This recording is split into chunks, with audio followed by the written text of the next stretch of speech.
Hello and welcome to That's Gross Peaks. Today is Thursday. It's July 11th of this episode 249. I'm Amy Beth, also known as the Fat Squirrel on Ravelry and the Fat SQRRL on Instagram, and this is me, and this is my show, and this is what we do. Yay! Up front, before I forget, two things up front before I forget. First off, I want to say thank you so much. There were so many lovely comments on last week, or the last episode, the last regular episode. I really appreciate all your warm wishes and your expressions of sympathy. So I just want you to know that I do deeply appreciate that. I also want to say that I am supposed to be announcing Patreon and PayPal prizes for folks who support the podcast financially. I did not get my data until yesterday, so I have not yet pulled those reports, but I will do it on the next regular podcast. I'm getting ready for the Super Summer Knit Together in Nashville, Tennessee, and I am just sewing as much as I can, which is not as much as I should, and I am just a bit behind. So I apologize for that, but I'll have them for you next time. And those are for all the folks who contributed to the podcast financially in the second quarter. My teacup is precariously full, so I need to get that down.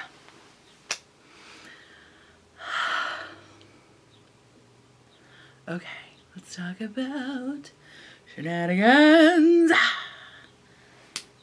There have been lots of canning shenanigans. I'm like looking at the shenanigan pile and it's a little shenanigan-y. Oh, and I left that project in the middle of a row.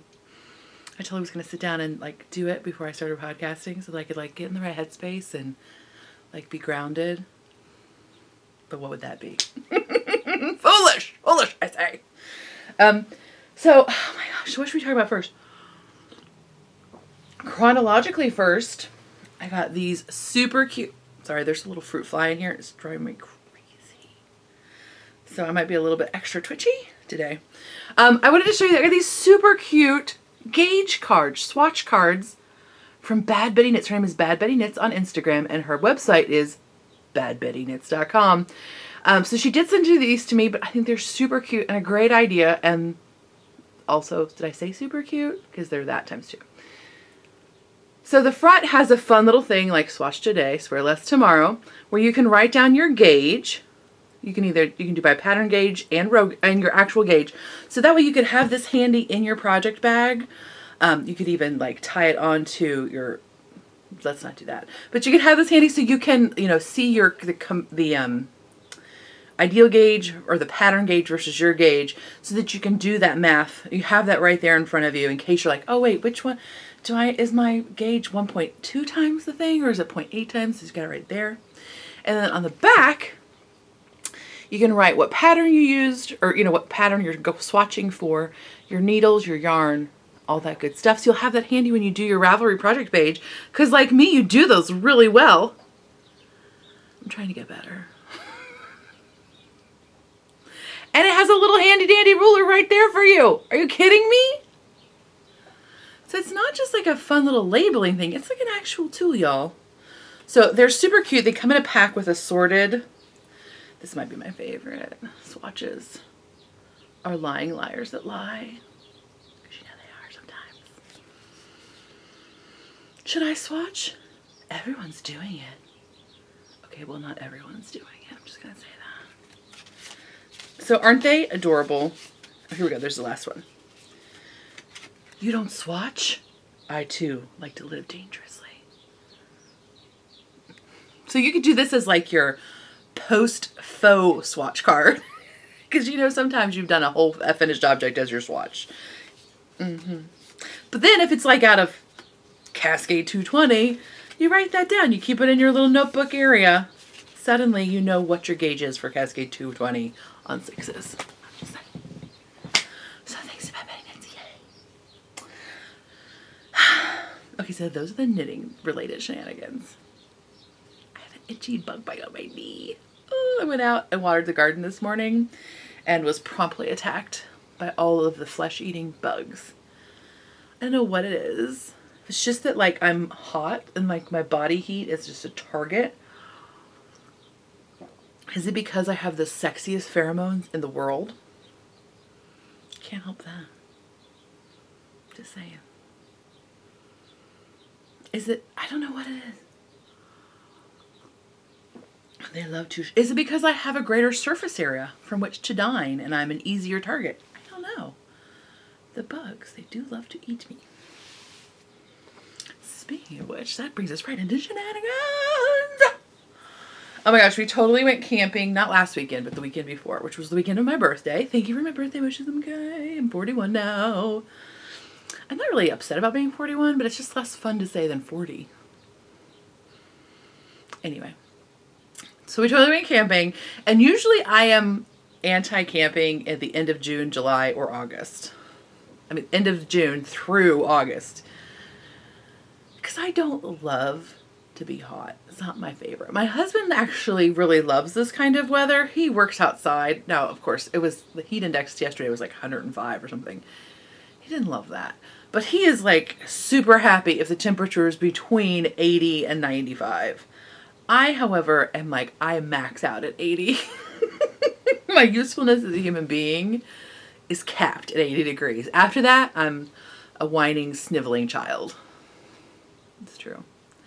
Not really, but I'm not my gung-hoiest. Like whenever we go hiking or whenever we go camping, I'm all about like, let's go do a group hike. Yay, yay, yay. This time I was having none of it. Like I walk the dogs, like a pretty good walk for the dogs 3 times a day.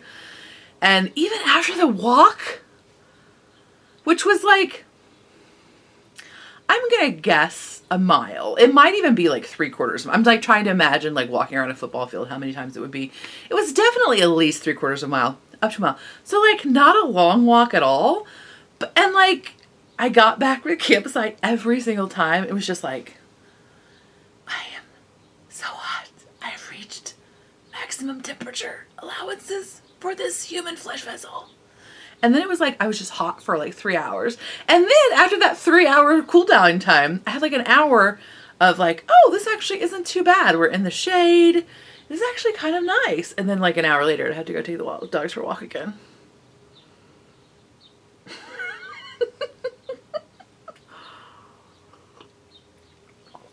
Even Annie, who is our super trooper, like Annie is the like gung-ho dog of all time. Like we've actually never taken a walk where she acted like she was done before the end of the walk. And she didn't this time either, but even she was like, you could tell she was no longer pulling on the lead towards the edge. She's like, dude, it's really ridiculous. I'm like, I know, man, I know, but you need to walk because we're going to go back to the campsite and you're just going to be like on a lead and that's going to make you crazy unless you walk a lot. Okay. But so, I won't even start talking about just the heat and the bugs. But so we got there. So we haven't actually gone camping for several years. It's been at least 3 years, I think, 2 years, something like that. It's been long time. Because one of our friends who had kids that were like my child's age that were like her like social group that she could go with, they stopped being really interested in it. So it was this like period of like, I'm not sure if I can be enough entertainment for our child or that I want to be enough entertainment for our child. Maybe that's a better description. Oops. Because camping is a lot of work. Like I don't need to have extra work on top of that work. Okay. So, but she's kind of reached the age where she was really wanting to go camping again. I was really wanting to go camping again. And I think, she's reached that age where she's now like, you know, she can read a book and be cool. Like, you know, she doesn't need a constant input of activities and things.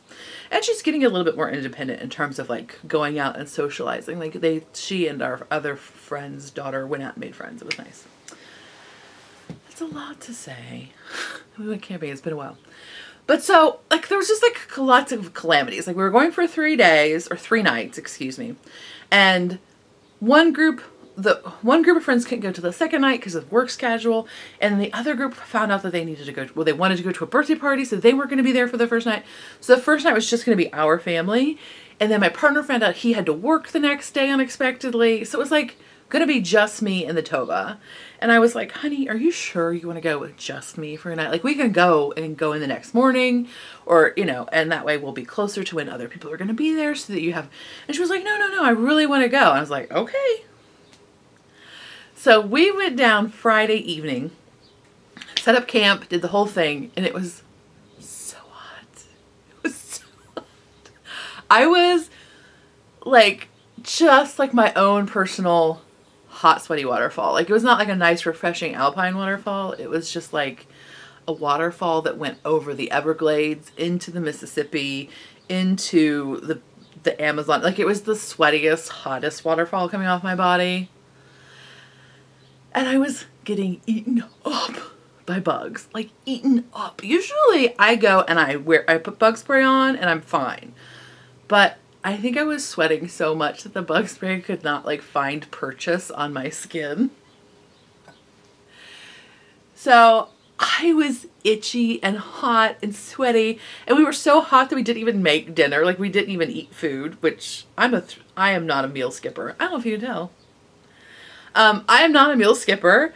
I was so disgusted by the thought of food. I could not even.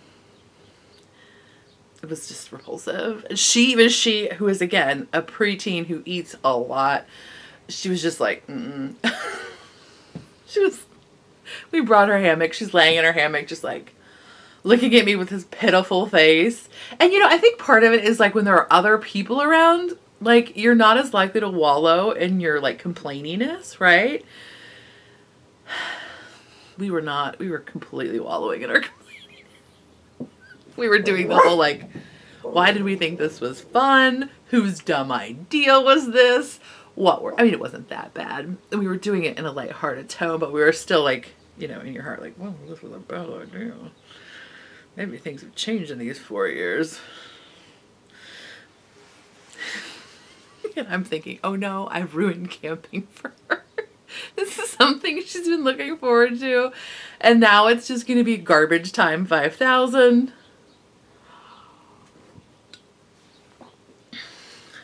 But even though it had a rough start and a rough middle, because the weekend was supposed to be completely dry. Like, there was a 10% chance of thunderstorms overnight or something. Just because, like, it's Indiana and it's summer, so there's always some chance of thunderstorm. But actually what happened is that the last night we were there, it was great. It was a perfect day. It was lovely. I took the dogs for a walk, came back. I took the dogs for a walk with my husband. We came back. We did like breakfast, and then we hung around. And then something else happened. I can't remember. But then, and so then like after like lunchy snack time, one of our friends didn't want to go swimming. So they took both of our dogs for a walk, which was awesome because that means I didn't have to do the noon walk. And we went to the pool, and I wore an actual bathing suit, which I'm not kidding you, I have not done. I'm 41. I definitely did not swim from high school until like my daughter was 3. And I'm a Cancer. I love some water. I am a water human. I love water.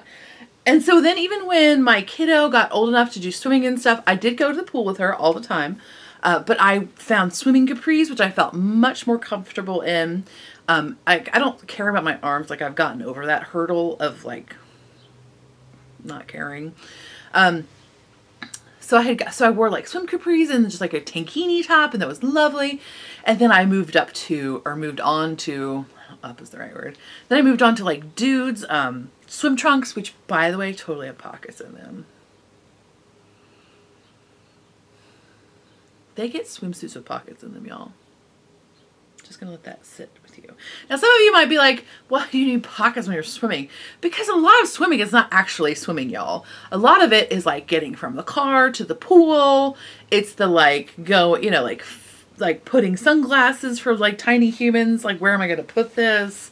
It's like walking to the edge of the pool so you can put sunblock on a child so they don't erupt into flames. There's a lot of non-swimming to swimming. And pockets are convenient. I am just saying. So this year I actually moved on to full on bathing suit. Now it still had to have a skirt on it. I didn't go with my full naked bottom. Which is funny because I actually don't know why I cared about the skirt part. I think it was actually because it was higher waisted. And so I was less concerned about my swimsuit top floating up and like, you know, making me accidentally bikini, which is great, but not for me necessarily. Although I did just buy a bikini top. What?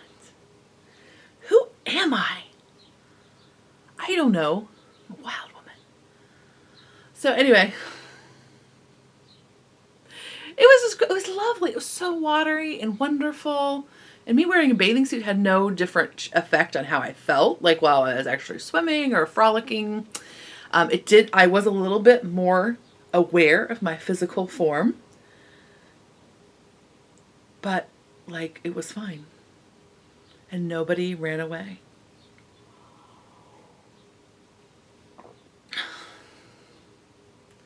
But anyway, that was nice. I did not get sunburned. Yay!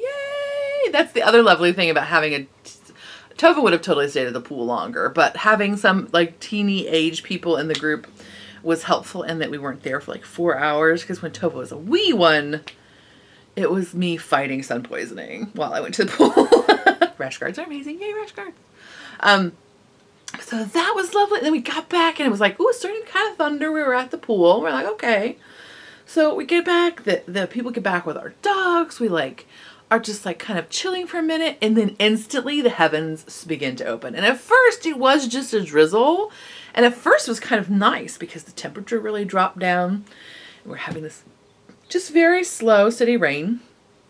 We are camped in a very tree-filled area, like giant white pines. So, you know, they help distribute the rain. You're not out right in the elements. And it was like, oh, this is kind of nice. And then it just kept raining. Then it got to be raining harder, and it got colder. And by the time it was all said and done, it rained for like 4 hours, and it dropped down to like 60 degrees. So we were prepared for camping in 90-degree weather, not 60-degree rainy weather. Now, some of you are camping are like, dude, you always prepare for the worst. And I know that. But there's also this element of being like, you know what, we're just gonna try to pack minimally, so we're not packing as much stuff. Because we have 3 people and you're car camping. Like, we're not sleeping on, like, I'm sleeping on an airbed, y'all. Like, I got too many curves on my human form for those little bitty sleeping pads. Like, that's not gonna go well for me. I'm gonna be in pain. I'm not gonna sleep well. I'm gonna be grumpy. Full. Now, not like a double style air mattress, just like a Coleman singles air mattress. But we get the king ones because I am a big lady and my husband is a little dude, and I don't want to like bounce him off of the air mattress when I get onto it. Like, that's not me being self-deprecating. That's full on just like facts.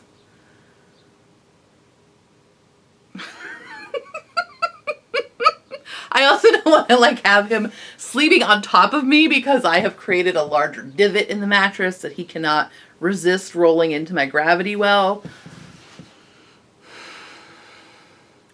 So anyway, so it's like fun. Coleman makes these air mattresses that are 2 twins that you can zip together, which basically makes a king, which is way too big of a bed for me, quite frankly.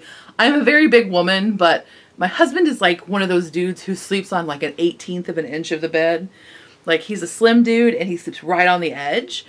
So whenever we go somewhere and there's a king size bed, I feel like we could just be sleeping in different rooms and it would be just the same, because it's so much work to like be like, are you still over there? You're like, ah. So it's too much bed, but I do like the fact that I have my own sleeping service and I'm never concerned about rolling or tossing, or because I can just do what I want. That was a lot of me talking to say we have a lot of stuff because we're car campers, and like, while I'm not crazy over the top, I do want an air mattress and a real pillow. And so just air mattresses, real pillows, and blankets for 3 people take up a lot of space. But I got 2 dogs and they both have crates, because one time we did camp where it was really cold and I was afraid to let Annie be in her crate because I was afraid she would get too cold. So I slept with her and she made me insane. Like, every time, like when she's in her crate, not a peep out of her the whole night. When she was loose, every twig that blew in a mild breeze was definitely a threat to our well-being. She was on guard all night. She drove me insane. So we got 2 crates for dogs. It's just way too much stuff. That was a lot of me saying, I didn't pack a lot of extra gear because I was just like, it was not forecasted to be rainy. We did each have a hoodie, so we were actually fine. But maybe it would have been wise to like pack a rain jacket too. Whatever. Worked out just fine. But it was a little bit of a womp womp. Like we had to make dinner. And of course the dinner that we had planned was not the stove dinner for that night. It was the fire dinner. So like we're out in the middle of a rainstorm setting a fire. Like I'm wearing my house dress with the elastic that I wore last time that, by the way, I apologize again for being so naked for you. I mean, I apologize maybe more now for not being naked for you. I'm not sure. So I have that house dress on and it's raining so much that all of the like leaf debris is so wet that it's like getting my dress. So I have my dress tucked into my underwear on one side because I'm a classy broad. Like I have the hem pulled up through the leg of my underwear.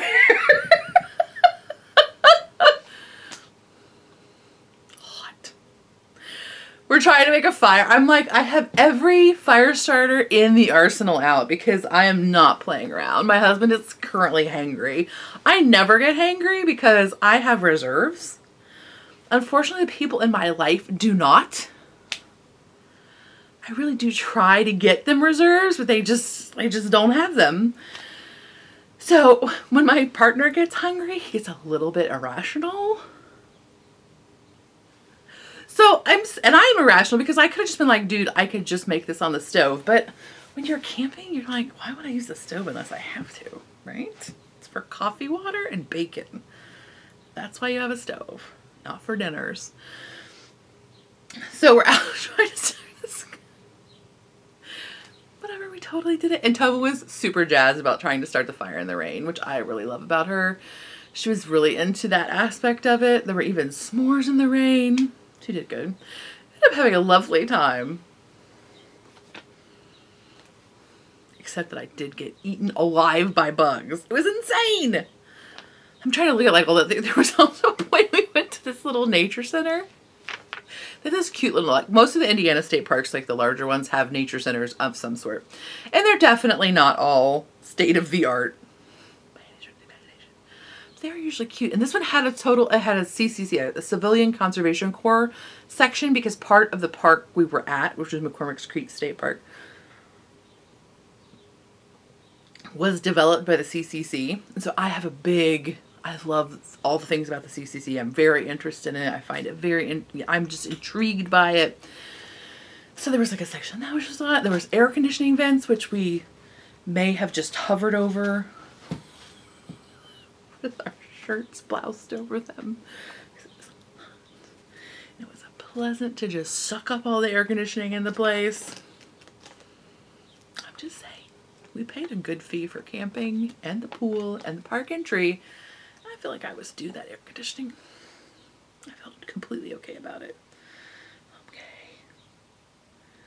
Okay, this is the things I wrote down. Oh, by the way, on like the stamp catalog. Why do I get a stamp catalog? I don't need a stamp catalog. I just get what they have. Okay, press. Okay, dress into underwear. Got that. Oh, that's the other thing. We camped the first time we ever camped. We got quieted by the rangers.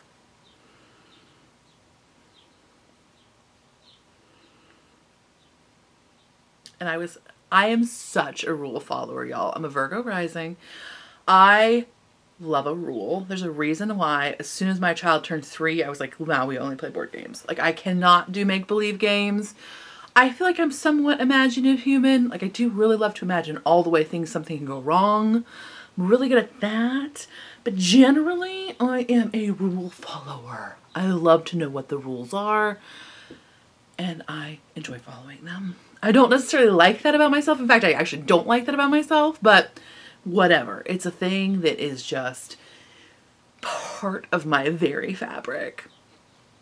So the first time we camped, it was a friend was getting married. And we definitely were shushed by the Rangers. And the Rangers were so cute. And quite frankly, we were not the first people they've ever hushed, because they had a full system about how to hush us that was professional and very cute. But we got hushed. And so now I am horrified at the thought of being hushed by the Rangers. So when there's a quiet hour that starts at 11, I actually go to bed, because I know that if I stay by the fire, I'm literally going to be whispering everything. And it will take every bit of my conscious thought not to shush everyone. And I don't mean like shush them when they're being irrational, like when they're being unreasonably loud. I mean shushing them for talking in a human voice. Because quiet hour just means no music, no loud voices. Please be aware if somebody asks you, like if your voices are too loud and they're disrupting them, that you then quiet down. But it doesn't mean you can't talk. But in my head, I can't handle it. I'm such a nerdy nerd that I have to follow the rules. So I go to bed as soon as it's quiet hour, because I know I can't sit around my friends and hush them, because that's what I'm going to want to do. Like, I can't sit next to my husband, who is a grown up adult human being, and hush him because he's making a peep after a while.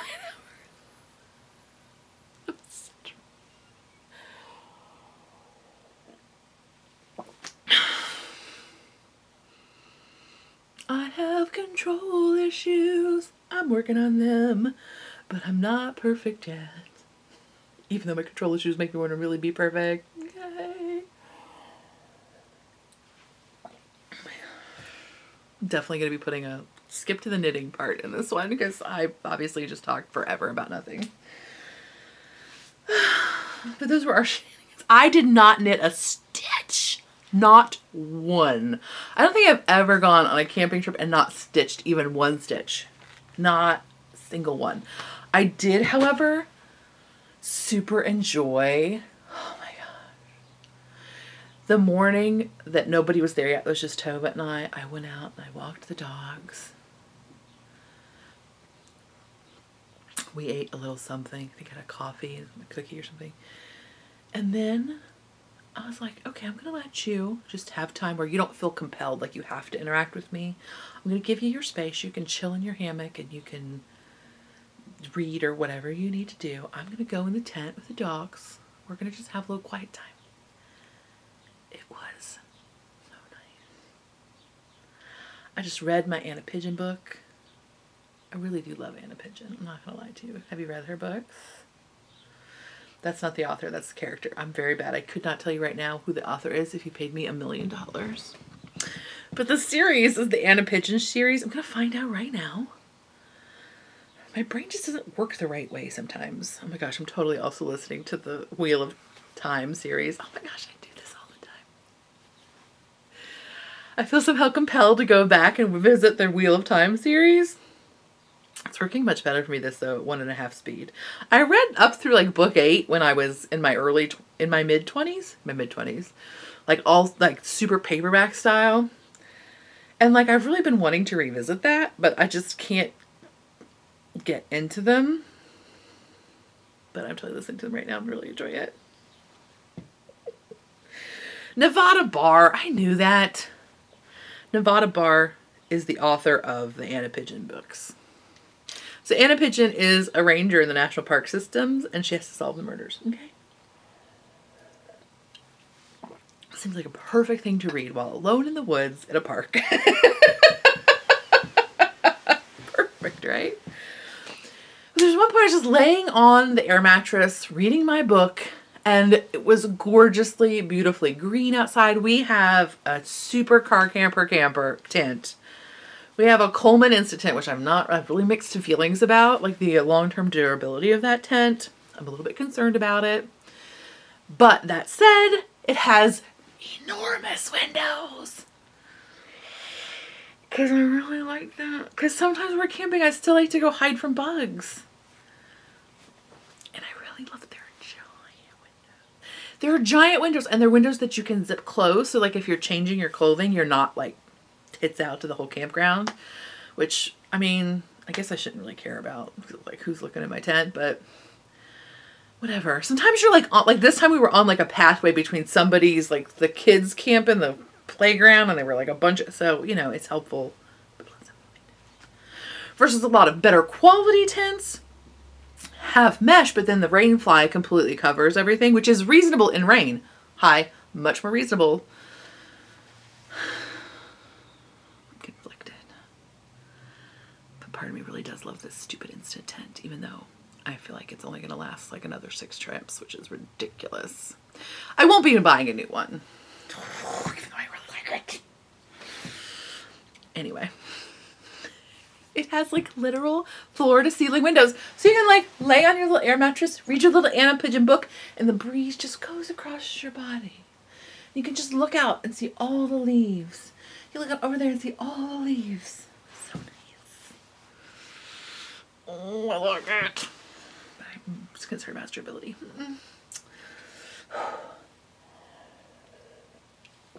But it was so pleasant to just like do nothing, which I never let myself do at home, right? Like I know that I need to make space for that because I feel like I have this problem a lot, right? Like I feel like I'm constantly putting stuff into my brain and I'm not allowing my brain to put out as much because I'm constantly putting the information in. My brain is constantly like defragging and organizing but it's not. I think that the space is what I need, like this, like to stop the incoming so that the brain could catch up a little bit and maybe even think some thoughts on its own. I know it's crazy, but it's a possibility.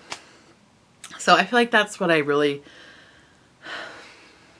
need to make more space for that in my actual everyday life, but that space is a lot easier to make when you're camping and when you're just outside in general, right? Like,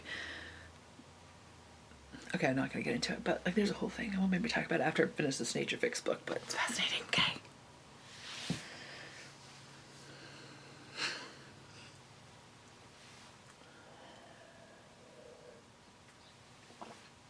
Let's talk about canning shenanigans, gardening shenanigans. Okay. So, my garden is doing really well, I think. I have a lot of tomatoes that are out there that are in their green stage. I'm really hoping that they don't decide to all get ripe when I'm at SSK. I'm going to be asking my daughter to like FaceTime with me over the tomatoes. To be clear, I've never asked the child to FaceTime with me at any other time. I may be asking her to do it with the tomatoes. I think they might hold off because they're very green. They're not anywhere, but it's like a week before I leave. I don't know what's going to happen. But anyway. The cucumbers are going insane. I literally, the first 7, 8 cucumbers I picked were actually too far gone. I mean, they were not too far gone, but they were less than ideal for pickles. For pickles, you want like a smaller cucumber that has less watery seed action going on. And like they just seemed to like be nothing and then giant. Like there was no, I don't know if it's just because we got like a lot of rain right when they first started flowering and coming on. But I just like I really do feel like they were like this big and then they were like this big. Like, you know what I mean? But anyway, I canned them anyway. We'll see how they do long term. I did do some refrigerator pickles and they seem fine, even though I was like a little bit like, ooh, these might be too far gone for pickles. FYI, I have 20 cucumber plants and I don't actually like cucumbers.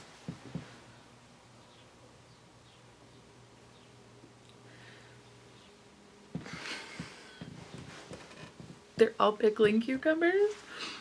And I'm sure that I'm going to be eating a cucumber salad in a minute because I'll be like, okay, I can't can any more pickles. But like, I won't pick a cucumber out of a salad, but I'm never like, ooh, give me that cucumber. Like a melon thing. I don't love melon. Anyway, so we have like the first cucumber batch I picked was over 7 pounds. And then literally 2 days later, another 7 pounds. But I think I've got it more in control now. I think I'm getting them sooner. so that they're going to be a better pickle for us. But the very first patch I picked, I did some sweet pickles because I love sweet pickles anymore. I would not eat sweet pickles until like I moved into this house, so it's not been more than 12 years ago. Now I dig sweet pickles. Who am I? So these are sweet pickles. Now I used, because I can never do anything like I'm supposed to, right? I love the Brown Eyed Baker's refrigerator pickle recipe, and I will try to remember to link it in the show notes. But if I don't, if you just Google Brown Eyed Girl refrigerator pickles, you will find it. I'm just going to do it right now to make sure. I'm just getting up in your grill. Sorry. I got excited about the pickles. So I used that spice combination and what have you to do my pickles because I know that I like them. And I made the pickles from, what is her name? Her name is like Dragon Bandwagon or oh my gosh, her name should totally be Dragon Bandwagon. Anyway, I made some pickles several years ago, which I hated. And I canned, of course, like 10 pounds of them or something crazy. Maybe even more than that. I'm not sure. Yes, if you just look up refrigerator bread and butter pickles by the Brown Eyed Baker. The image looks like that. Okay. That is the one I like. Because the other one that involved, I do not like cloves in my sweet pickles. 0%. Not interested. I am anti-cloves in my sweet pickles. I want mustard seed. I want celery seed. Turmeric, whatever. It does look attractive. I do not want cloves. I do not want any sort of pie-y spices. I'm just not, I guess my palate's just not mature enough yet. I mean, I just don't care for it. Now I really can't stop thinking about what that book is called.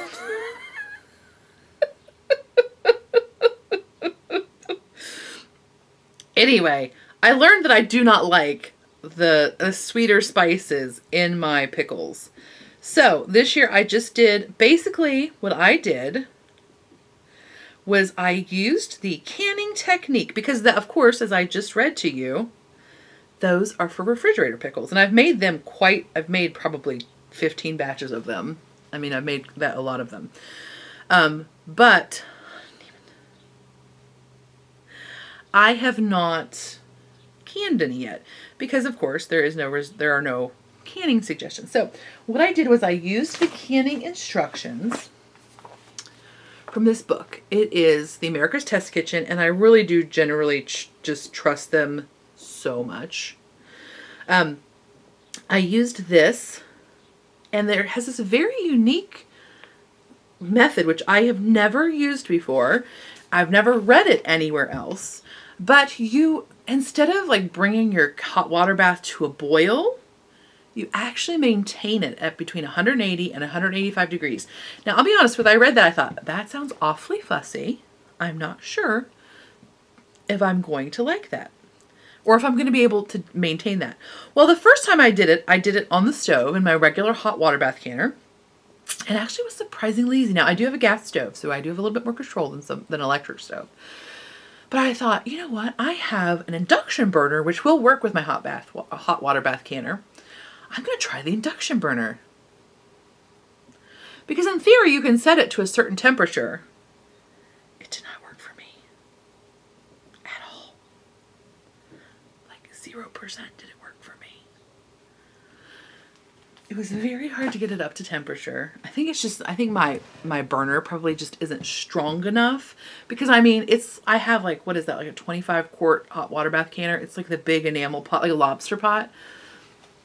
And I think it just did not have enough power or I just didn't understand it. Part of it is I didn't understand it. I should have maxed out the heat to get it to this 180 degrees and then just sat with it to figure out where it needed to be because it took me quite a long time to get it to 180 degrees. And then I could not keep it below 185. Like, I mean, I could, but I know that for at least 5 minutes of the canning cycle, it went up to like 190 or 189 or something like that. So we'll see how it goes. I know that my sweet pickle chips were processed correctly. So it'll be interesting to compare these. These did go a little bit over. So these are my dill pickles, and it actually look quite yellow in this light, but I did not use turmeric in these because I used the recipe per this book again for these, and they did not use turmeric in the dill pickles. Hey, just wanted to add this in about the America's Test Kitchen canning recipes, foolproof preserves. In both instances, I had way more brine than was required. So in both the sweet pickle and dill pickle recipes, they state that you'll have 4 pint jars. Gus, 4 pint jars when you're finished. I only had 3. Now that can be obviously a difference in, like, if my pickles had more moisture in them, so the salt drew the moisture out of them. May have drawn more moisture out of them, therefore leaving me with less, like, actual canned weight, because I did not weigh them before and after I salted them. So I was actually able to I doubled the recipe in both instances and only got 6 pints instead of 8. Now, that's not a problem at all, but just be aware that I had a lot more brine than was necessary. Now, part of me would prefer to have a little bit more brine than I need because, well, it's great to have too much. It stinks to have not enough. But I had like half again more than I needed. Like I had I would say I had at least 25% of my brine left after I packed all of my cucumbers and brined them and put them in the candy jars. So just something to be aware of. Like, I don't know, in the future I might even triple the recipe to the amount of brine, or maybe only do 1.5 times the brine recipe for the double the amount of pickles. Does that make sense? So just something to FYI. It's not a huge deal, but spices are not free. Okay.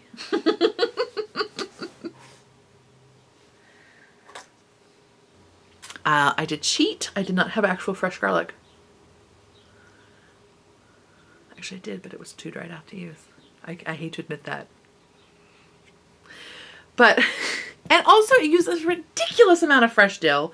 And I did not plan well and did not have an entire patch of fresh dill growing this year. So there's less fresh dill in there than it's supposed to be. So we'll see how they go. I'm not going to actually can a lot of dill pickles because I super love these pickles so much that I really only eat dill pickles anymore when I eat a grilled cheese sandwich. But I do enjoy them with my grilled cheese sandwich.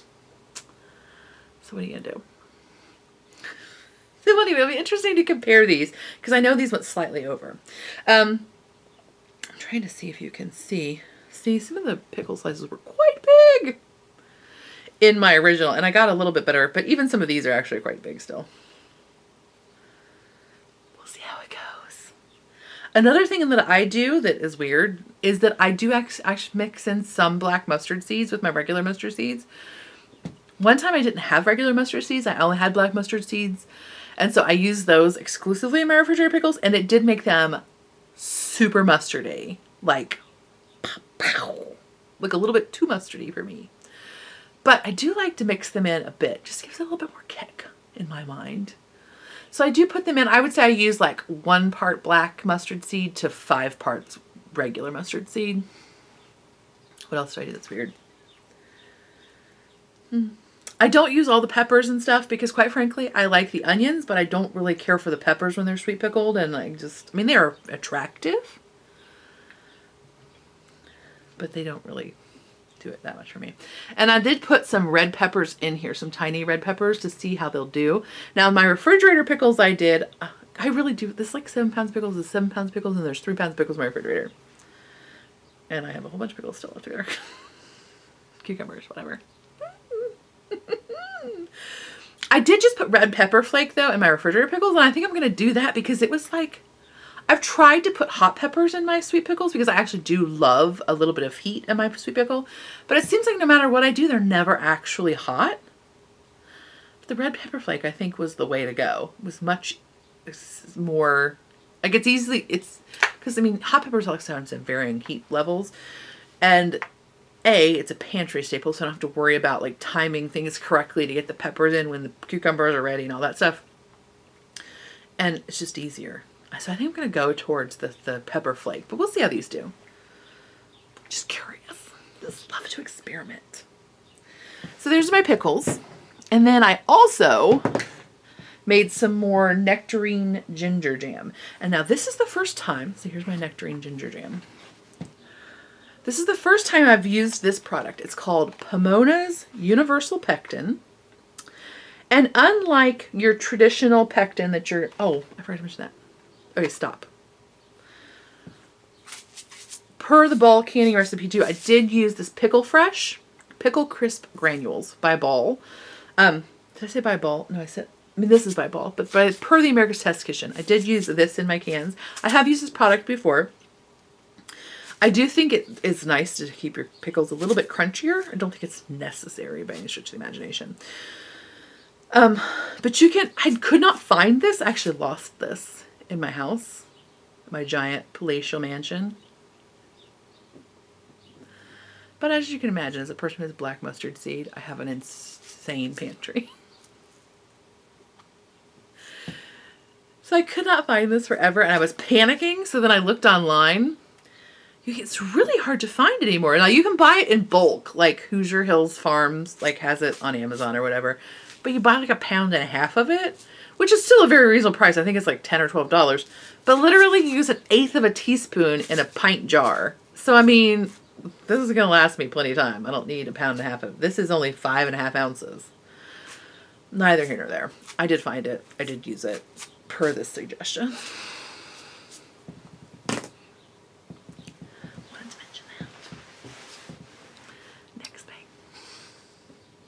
Nectarine ginger jam. So I've used this Pamona's Universal Pectin, and like the regular like pectin you typically get, it doesn't use sugar to activate the gelling, the pectin.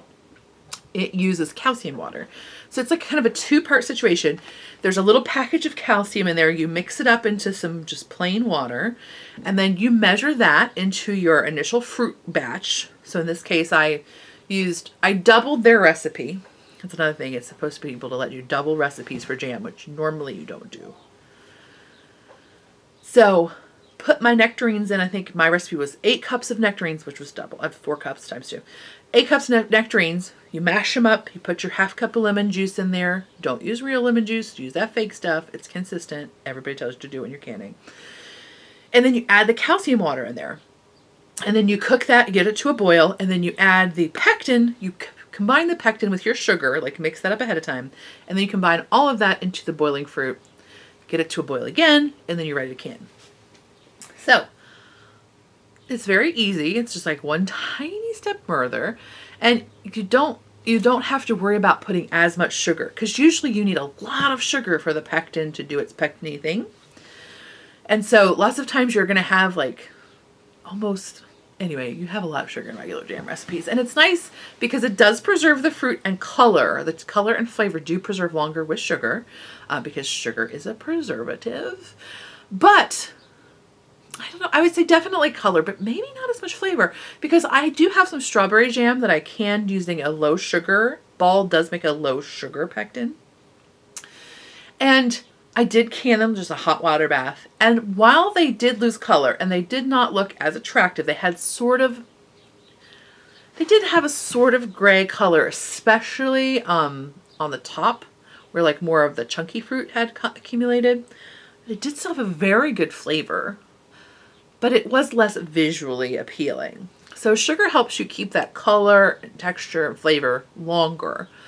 But even though it looked less pretty, it was still quite delicious, even with the low sugar.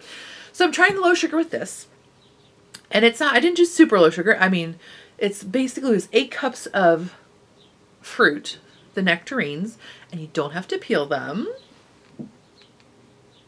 It's the best reason to use nectarine gel instead of peaches. You don't have to peel them, you just chop them up and then you just mash them with the potato masher. Now, the only thing is the peels do have pectin in them, so I actually over-pectined this. I was completely anticipating that happening because I have done it before with regular Ball pectin, and it was too much pectin, but not using pectin at all. I would have had to cook. I've done the no pectin at all method, just because again you're just using the pectin in the skins, but to cook it long enough to get it to the right consistency, I felt like it lost some of its delicious bright fruit flavor. So I did this as specified in the directions, the amount of pectin required. And then next time I do a batch, I will try half that much. I just wanted to have like this is what this is versus half. So I'm going to do next time, I'll do half as much because I would rather it be over gelled than under gelled, quite frankly. Just like as a personal preference. You do you. But it is over gelled. Oh well. It's just toast for me. It's fine. Oh, and then you also cook your chopped up crystallized ginger in there. You use fresh, you can use powdered. I had crystallized ginger in my pantry. Hello, my pantry is insane. So I use the crystallized ginger, chop it up, put it in with the fruit, cook it all up, blah, blah, blah, blah. If you want the recipe, there is actually a recipe on Pamona's Pectin website. So they have recipes there, and it's peach ginger, but you can just use nectarines. But I would use half as much pectin next time. That was a lot of talking. You're just folding your laundry, right? It's totally fine. We're knitting. It's good.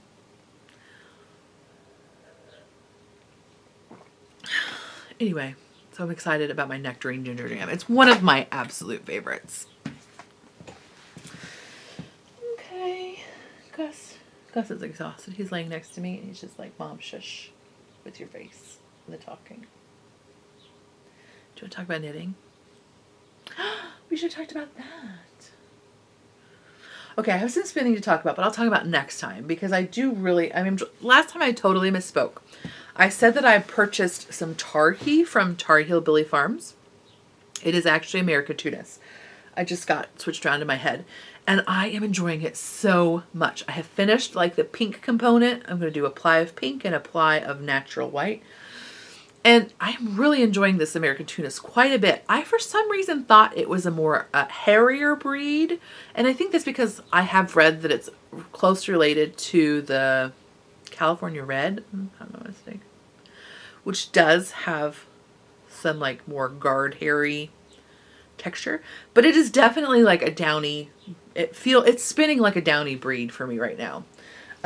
Like a South Down or a Dorset or something like that. And more of a meat sheep, which again, that's usually your fat-tailed sheep, and American Tunis is a fat-tailed sheep.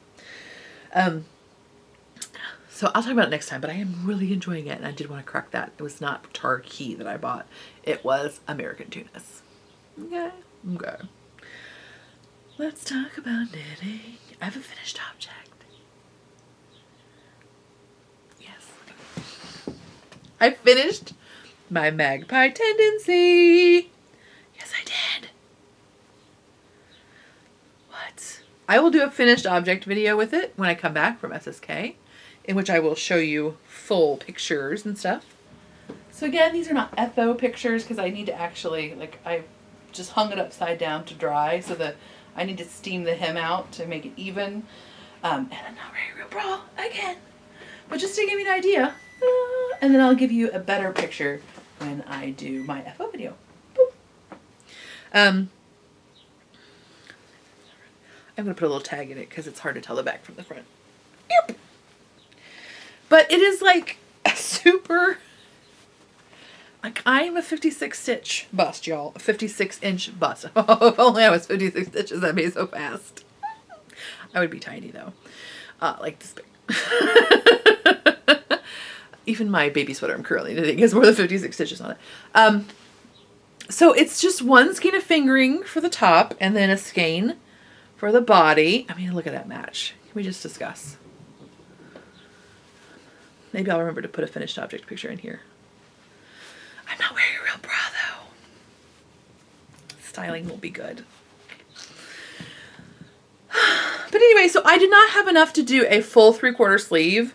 And I anticipated that from the yardage requirements because I knit my gauge a little bit tighter. Not much tighter, but just a little bit tighter. So I was anticipating not being able to do a full 3/4 sleeve. But that's okay. Because it was an 800-yard sweater. And I probably could have gotten one more repeat of the pattern length into my sleeve, but I just was not in the mood to play that much yarn chicken. Just wasn't feeling it. So yeah. It's a super fun pattern. You cast on an I-cord and then you knit these little like epaulets off of it. And then you pick up for the front.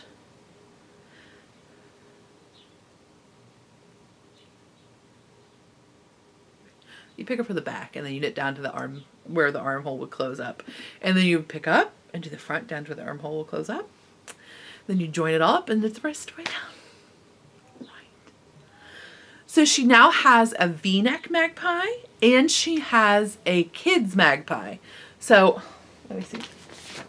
I'm like, now I know her Ravelry name, but not her actual human name. Melissa Alexander-Loomis, which is her name on Ravelry is Scanigans. So you'll see it looks like that. So there's two options. There's an option with just a short sleeve, and you can either do a solid color, or she has an option for you to do with like a sock mini to just do the little I-cord and the little epaulets with. So that's fun. And the bind off, I think, on the bottom as well. Or she has it blocked out so that you can do a 3/4 sleeve with one skein, and your contrasting skein is the body. Super cute, right? So again, she now has a V-neck. She has a children's version too, which I think would be super fun to do a kid's version, right? You could like do it with scraps. But pattern was very easy to follow, very well written. I did change a few things because I just can't fight who I am. Apparently I love rules, but not in knitting patterns. The worst. So yay! Finished object! Now I'm all like higgledy-piggledy here. Sorry. Oh, I forgot to mention, I am wearing a hand-sewn top. It is the Ruby top, which is a pattern made by Ray. So here's my Ruby top. Full disclosure, I am not wearing a real bra. I'm totally wearing a t-shirt bra. So, you know, FYIs. But yeah, I added a little patch pocket. And the problem I have is that the armhole is, well, you know what, I did sew it up a little bit. So it just kind of, it's not like it's like down here. So yeah, next time I will just narrow it. But again, just as a reminder, I did not grade it properly. It just kind of got blown up. And I thought, I'll just go with it. So, but yeah, okay. I did not, this is not a good example. This was like the first try, and it was a situation where they had just released the pattern in extended sizes, or did they release it originally in extended sizes? Anyway, they released the pattern. It goes up to a 48-inch upper bust, 51-inch full bust, which is still not big enough for me.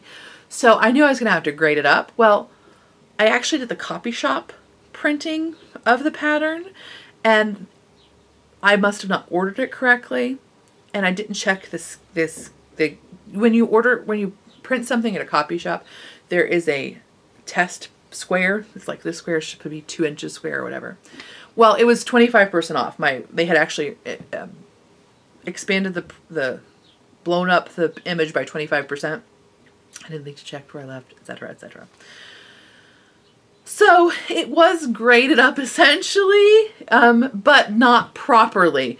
Because again, when you grade a pattern up, you don't expand it in 20 by 25% everywhere. Like, I'm not 25% taller than the size with a 51-inch bust, or, you know, what have you. So it was not properly graded, and so my armholes are a little bit more open. And next time I will make my yoke a little bit narrower. But it is still functional, so it's in my around the house shirt. I've even worn it outside the house. Originally I was like, oh, well, I can just wear it in the house, it's fine. And then I was like, I'm wearing a shirt and I'm going out of the house. Because I have no shame, apparently.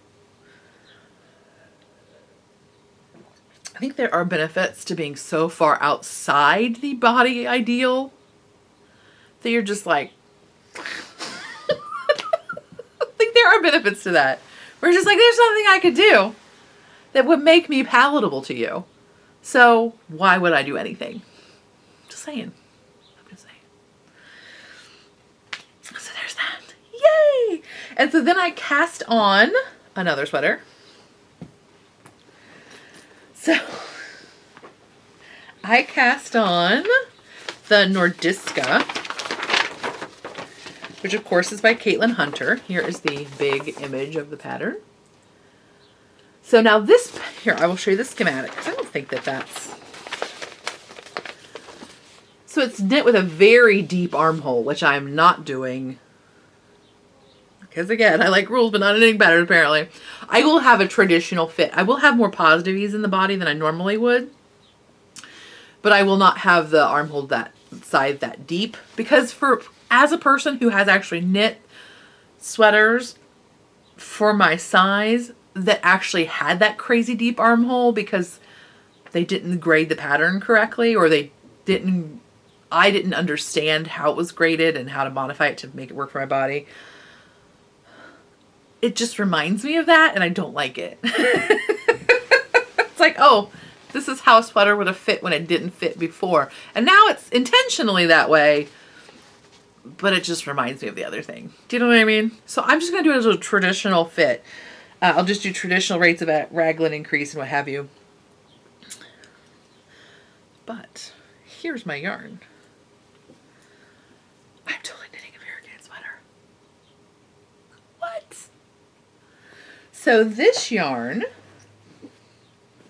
okay, I literally just had the tag, y'all, because I was super proud of myself for putting the tag in there. Okay, I'm about to get crazy. This is from Bumblebee Acres Fiber Farm. And I purchased this at the Hoosier Hills Fiber Festival this year. This is her colorway, their colorway, Hagrid, Keeper of the Keys. It's their Coquette sock base, which is 25% superwash American Corriedale, 25% nylon, 434 yards for a 3-ply. So my main color is, here, I'll show you, maybe it's easier to see in the ball since my sweater's kind of bunched up. This is my main color. I'm like super into, I was like, every yarn I purchased that day had purple in it, which was really weird for me. It's sort of romantic, don't you think? I think so. So my main color is this, and I am alternating skeins. Normally I don't do that, but this was variegated, so I feel like I should probably mind my manners there. So I followed those rules. I'm just doing every other row. Now that I'm in the round, when I was flat to do the V-neck, I was doing every 2 rows. But now that I'm in the round, I'm doing every other row. And then I don't have my contrasting colors for the color work to show you, but they are a very dark purple. Very much like that color there. Like it's almost black looking. And then I have like a honey, because I can't stop with yellow. I love yellow so much. It's sort of like that one, but a little bit more saturated. So those will be my contrast colors. So I'm super excited about it. I do really love this Corriedale base. And it works really well for me, especially at this looser gauge. Like this pattern is written for 5 stitches to the inch, which is a fingering is a looser gauge. But with that toothiness of the Corriedale, it doesn't feel like it's, I don't know, for me, it just feels better. It doesn't feel like it's out of control, like too loosey-goosey. It feels like the stitches are still locking together in a good way, especially for a superwash yarn. That is impressive to me. So I do really like the Corriedale sock, but isn't it, here, I'll show you the back since it's a little bit less mashed up. I don't think I have a variegated sweater. I mean, oh, I do now because I have a handspun on the bottom. But like, I don't think I have a variegated sweater. Now I do. So it's really pretty. It's got a little like very basic cable twist inside the raglan. The only thing I have changed so far, except again, I will be not using the shape. I'll be doing I will do some positive ease, but I won't do that really deep arm scythe. Even though it looks super cute, by the way. I'm also not judging in any way the value of the look. I actually really love the way it looks on the folks. I'm just not doing it. So it's not in any way, like changes I make are never like, that designer is a fool. They're just like, that's not for me. You know what I mean? Or like, I'm not comfortable trying that. I know this thing works. I'm going to stay with it. It's never a poor reflection on the designer. Another thing that I did do differently though, is she does a knit front and back increase for the raglans. And I did change the spacing a little bit. You'll be able to tell that. I did do a few rows just to make sure I wasn't like being ridiculous in what I thought. We'll see if you can actually see this. Okay. Experiment time. Okay. So, sorry, this is me being a poor videographer. So one side you can see it down here. Whoop, that's the side that you do like knit front and back, but it creates a stable ridge of stockinette. The other side, so this side, you do knit front and back and then do the cable. But because when you do a knit front and back, the wonky side, the like tilty bumpy side, is always on the left of the stitch. It doesn't look symmetrical, right? So one side has a nice column with the bumpy side on one side of it, and then one side just has the bumpy side. So it's not, now, could you notice a difference? I don't, probably not. Especially with the variegated yarn, and hers is with like a speckly yarn. But it's just, for me, I prefer to do it the other way. So what I do is when I'm approaching my increases, I stop one stitch before the cable. Well, 2 stitches before the cable. I do a knit front and back, then I do 1 stitch just in the stockinette. Then I do the cable, then I do a knit front and back right on the other side. Because again, that creates a column of stockinette on both sides. But that is just a personal preference. I don't think you would be able to notice it at a distance, but I notice it while I'm knitting. So I prefer it the other way. I think you can tell. Yeah. So you can see right there is where I started doing it the way that I'm continuing to do it. Very minor, but just like a persnickety thing for me. Would I write the designer and say, why didn't you do it this way? Don't be that person. She's a knowledgeable human being. She chose it that way. She knows what she's doing. But just for me, I will change it. I'm really enjoying it. I'm just going to keep showing it to you like a fool. Anyway, I'm very much enjoying it. It is going along swimmingly. So again, that's the Nordiska by Caitlin Hunter. Boink. Okay. And I did actually buy that yarn specifically for that sweater. Okay, so then I also, okay, this is totally random. We went to, my daughter and I went to the craft store because she was having a hankering for some sort of crafty thing. What did she even buy? I don't even remember. But I saw this Lion Brand Yarns Re-Up, which is a 20, let's see here, what is it? 85% recycled cotton, 15% poly. Just like a dishy kind of dishcloth yarn. It's like a worsted weight. You get 50 grams and 114 yards. Oh, excuse me, it's 70 grams for 114 yards. So I thought, I'll just try this to see what this is like, because I'm always needing like small, I really like to have a stock of small washcloths that I keep downstairs, like in the kitchen, so that when I feel icky, I can just like scrabble my little face with it. You know, this helps me feel good. So I decided I was going to try to crochet this. I am not a crocheter. I'm not excellent at crocheting. I can get by. But I am definitely a novice. Maybe that's the best word to use when it comes to crochet. So I wanted, and I apologize, I forgot to bring this pattern up before we started talking because I kind of forgot about it. Just give me all of them, please. Okay.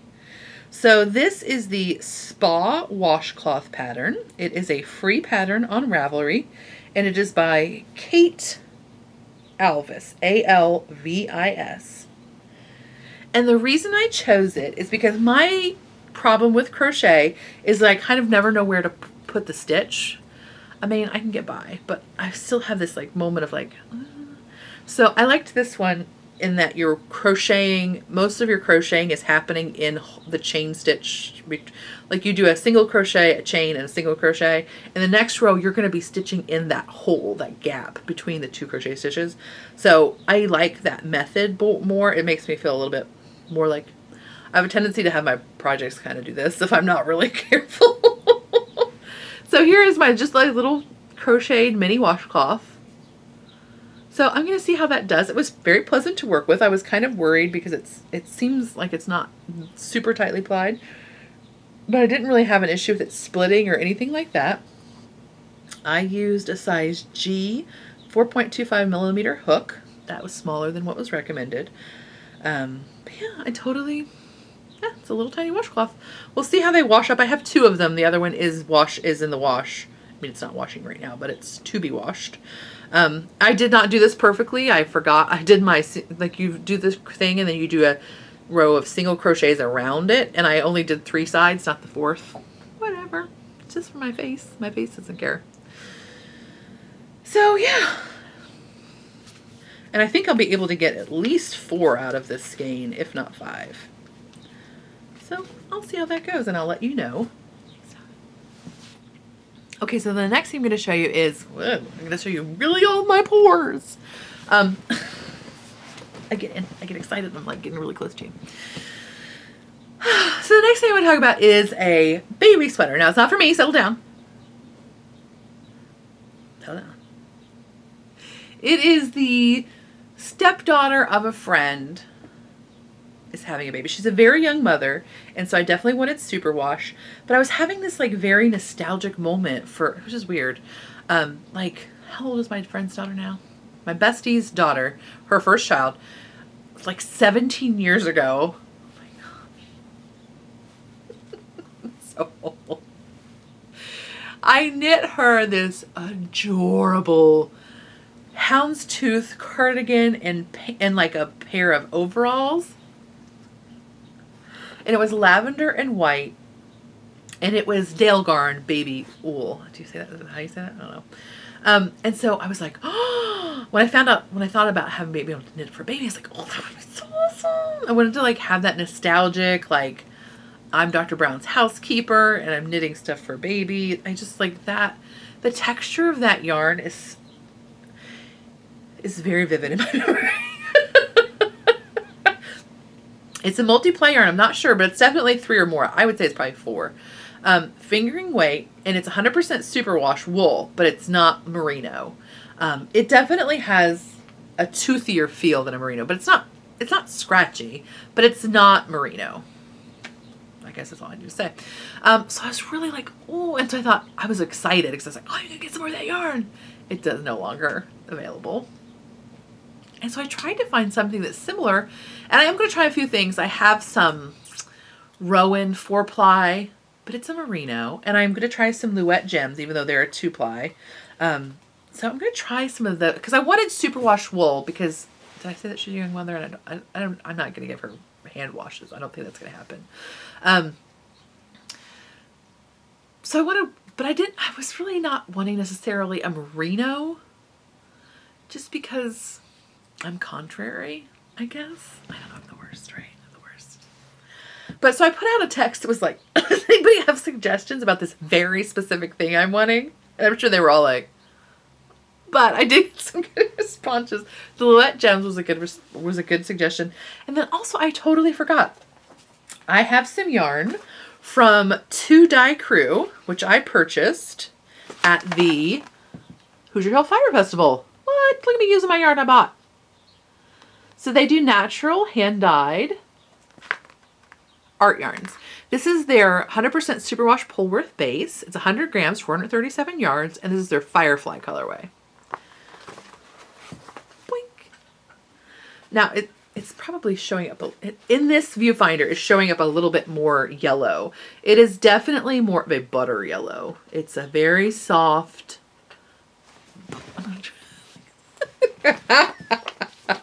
I'm such a mess. Will that help the white? Will that help the viewfinder know what color things are? Anyway, it's much more of a butter yellow color than it's necessarily not a daffodil, like a butter. And I'm going to knit the PetiteKnit's Ellen's playset. And I don't necessarily think I'm going to do the bloomers. I don't know. Maybe I'll get crazy. Now I'll probably do a bonnet. But I'm doing this Ellen's playset, but just the cardie. It is just a little eyelet cardigan. Isn't that cute?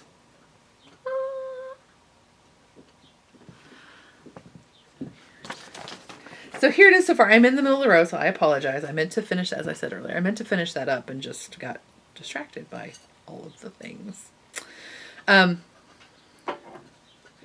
So I did the ribbing with size 0s, and now I'm on to US 1.5s. It's so tiny. Look at that tiny cardigan. I started this last night. Isn't it so cute? So I'm doing, this does have a lot of sizes. It has 0 to 2, 2 to 4, 4 to 6, 6 to 9, 9 to 12, 12 to 18, 18 to 24 months. That's 7 sizes. I'm doing the 4 to 6 month size.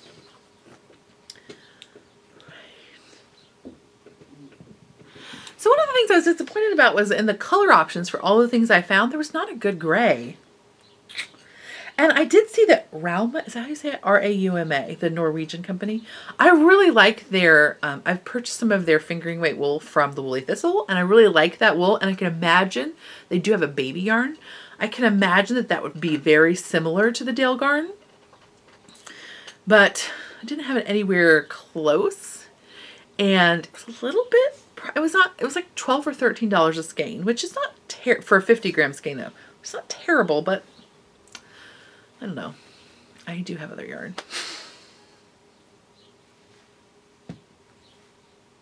But so isn't it so cute? And I'm loving this little, I was a little bit, because when I bought this, I thought, I don't know if I'm really going to knit that with socks. And really, that was my plan. It was to knit with socks, knit it for socks. But I thought it's very skinny. It's like a 437 yard to 100 grams, which tends to be a finer, a lighter fingering weight yarn. But so it's really working out perfectly. And then this little stinking sweater. So yeah, making a ton of sweater. Oh my gosh, it's out of control. Gus is doing, I don't know what Gus is doing. He's like exploring behind the futon. I'm not sure what's happening with him. He's crazy. I guess that's all I should talk about today. Oh my gosh, so shocking. Oh, sorry. Anyway, I am gonna be at the Super Summer Knit Together, so if you're going to the market, come and say hi. Of course, if you're at the retreat. Of course you're saying hi. But the market is open to the public, so that is that the 20th? Whatever, you can Google Super Summer Knit Together and it'll Gus.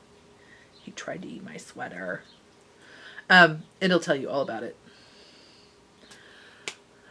But then I will have a shop update the last Friday in July. So that'll be a fairly varied update. There'll be lots of different things happening in that update. And then I will have another update the first Friday of August, which will be a pre-order update. And then shortly thereafter that, somewhere, I'm going to get those bathing suit ladies done. Oh my gosh, there's too much to do before summer's over. It's fine. Okay. I hope you have a great week, and I'll talk to you next time. Bye.